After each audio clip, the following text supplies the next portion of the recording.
Hello and welcome to Business Matters. How are you? I'm Rahul Tandon. Now, sometimes on the program, we like to do something a little different, and we are doing that today because we are devoting the whole of the program to the world's largest democracy, which, of course, is India, also the world's most populous nation. It's a country that I know very well. Let's bring in Gunjan Bagla, CEO of Amritt Incorporated, based in Malibu in California in the USA. He's also the author of Doing Business in 21st Century India. Gunjan, thanks so much for your patience. You are outside India, in the US, the world's biggest economy. India would love to rival one day. Do you get a sense there that India is becoming more important economically?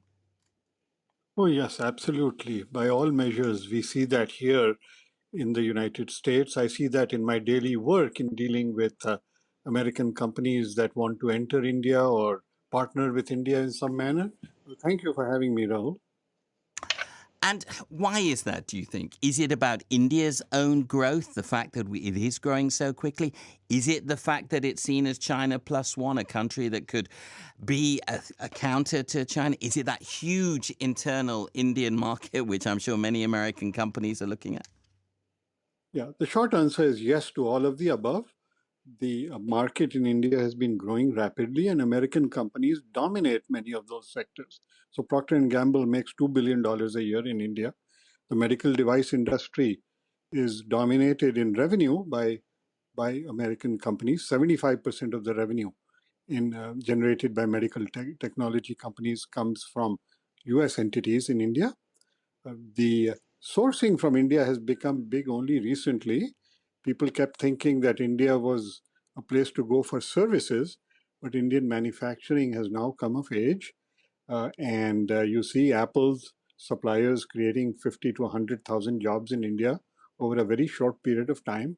You see Micron Technology investing $3 billion in producing some of its most advanced chips, at least doing their testing and assembly in India.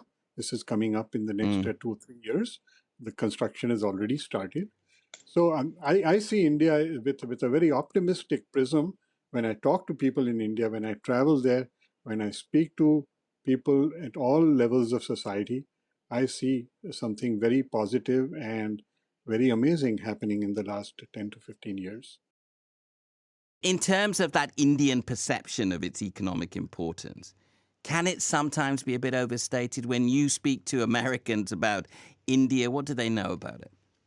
The awareness of the potential and reality of India here in the United States has grown dramatically in the last 5 years or so. And I think with Biden's visit during the G20 summit in September, the news coverage of India was unlike anything I have ever seen in my many decades of living here. And that has broken through the perceptions of most Americans, at least in the major cities in the US. On the Indian side, by the way, I think perceptions of India's own reality have gone far ahead of what actually exists. So the PR job of the Modi government has really convinced Indians that perhaps India is a first world country, perhaps India is a major, economy compared to many other countries in the G20. And I have to sometimes remind my Indian friends that, the GDP of India is still about 1/10 of that of the United States, and there's a long way to go forward. But there's forward movement at all levels. I heard one of your guests talking about the increased inequality.